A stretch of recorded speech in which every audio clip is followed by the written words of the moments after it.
Uma das vantagens de se ter uma criança é que tu pode usá-las para várias coisas que seriam consideradas infantis, caso fizesse sozinho.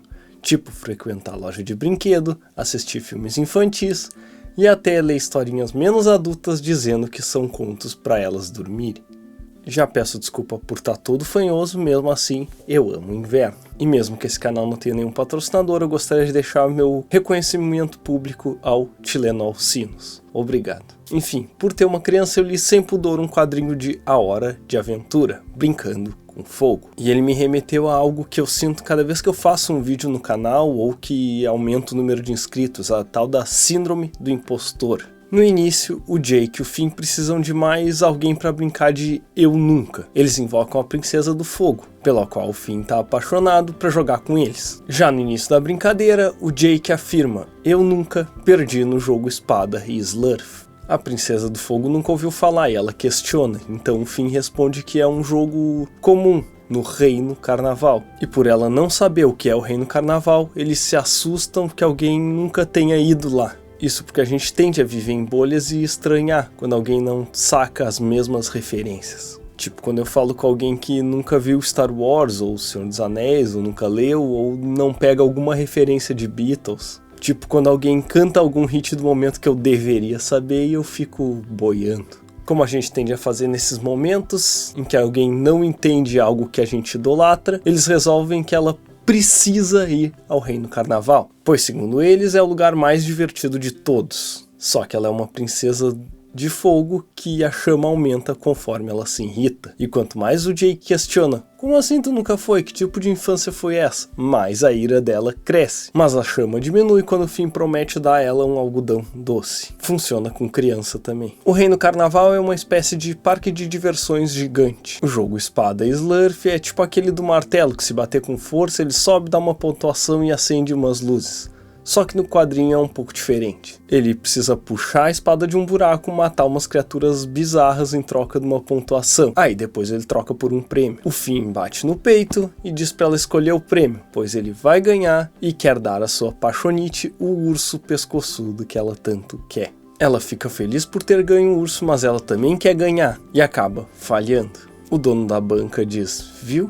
Não é tão fácil, querida. Ao ser chamada de querida, ela pira, fogo, e incendeia tudo na volta. O Jake alerta ao Finn que a namorada dele é um pouco esquentada. O Finn diz que sabe, mas como um cara apaixonado, ele afirma que na verdade ela não é assim. Sim, porque a gente tende a não enxergar defeitos quando está nesse estado de vivendo nas nuvens. Tudo é bonito e essas pequenas falhas de caráter são ignoradas, porque nosso cérebro fica em estado de...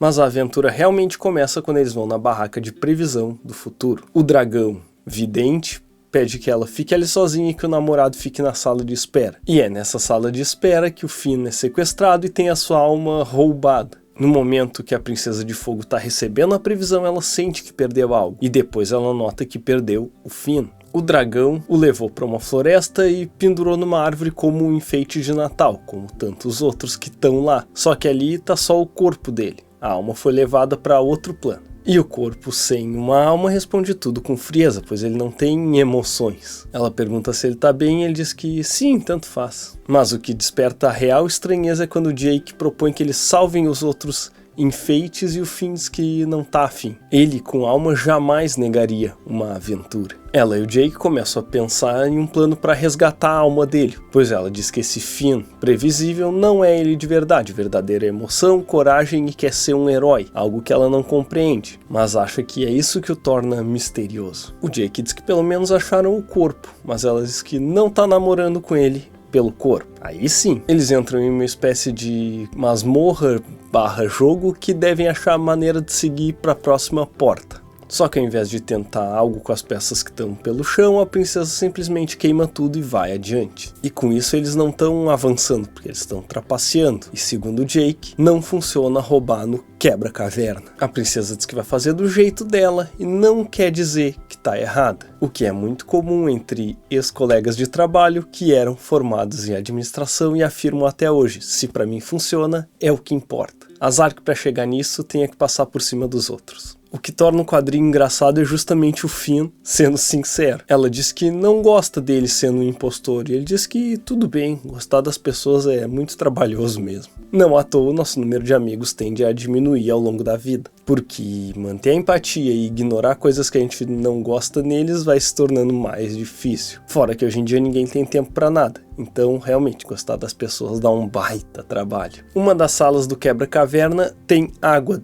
A princesa resolve pular dentro e desmaia. Durante um sonho, ela enxerga o pai dela, que diz que ela precisa abraçar somente o seu lado ruim, mesmo que ela diga que tem dois lados, pois assim ela pode ter tudo o que quiser. Sim, muitas vezes sendo trouxa, tu pode ter uma falsa impressão de status, ou passar por cima de alguém para conseguir uma promoção, pois a gente é criado nesse sistema que exige competir o tempo inteiro, e de forma que quem está nas camadas mais baixas não tenha chance de subir. Para subir dentro de uma empresa numa vaga X, tu tem que ter um diploma, não interessa o saber, mas sim o diploma que alguém com pais ricos consegue pagar numa faculdade, ou bancar os estudos em boas escolas, e assim os filhos passam na universidade pública e ocupam as vagas de quem não tem dinheiro e só pode se formar pagando. Essa corrida é muito injusta, mas sempre vai ter um trouxa para acreditar em meritocracia. A princesa acorda em uma praia, que ainda faz parte do jogo, ela entra no alçapão e acha um pato em uma sala com diversas portinhas. Ela resolve que agora vai jogar pelas regras, e assim ela consegue chegar à sala onde estão as almas. Rola uma declaração dela pro Finn e da alma dele para ela.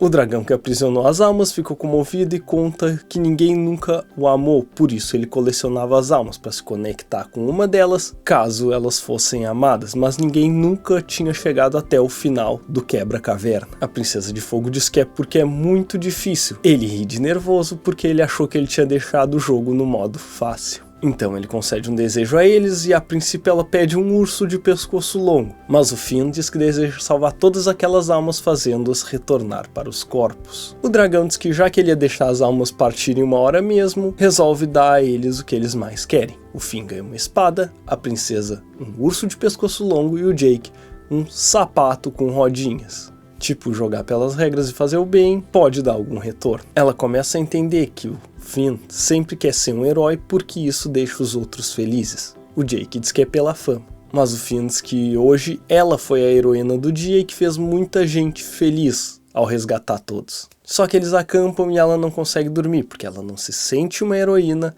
Ela diz que nem se parece com uma. E o seu pai do fogo aparece novamente no reflexo da alma, dizendo que ela não é mesmo um herói, mas se quiser ser má, pode ter tudo o que quiser. Ou seja, é sempre só seguir pelo caminho mais fácil. É só puxar o saco direito, derrubar os colegas que tu chega lá. Não precisa ser legal com todo mundo, só com quem pode te retribuir em status. Tipo fazer um doce e entregar só pro teu chefe, ou para algum colega que tenha bastante seguidores no Instagram, e não pros teus mais próximos no trabalho. Porque afinal de contas, esses não podem te alavancar na empresa, ou os stories deles não vão repercutir tanto. Eles acordam com um grito de socorro e vão correndo ajudar, mas preferem não chamar a princesa porque ela deve estar muito cansada. Ela fica se questionando, herói? Talvez um dia. E não consegue enxergar que ela realmente foi a heroína dessa aventura. É que a gente vive nesse mundo cheio de falsos messias salvadores e idolatrando bilionários que já nascerão ricos. Mas esquece que o heroísmo tá nos pequenos detalhes. Eu li uma frase esses dias que me bateu e eu não lembro onde exatamente,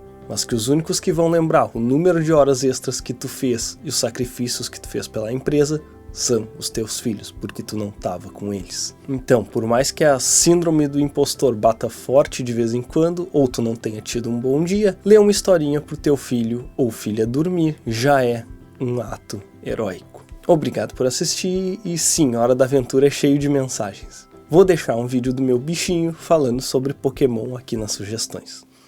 Valeu!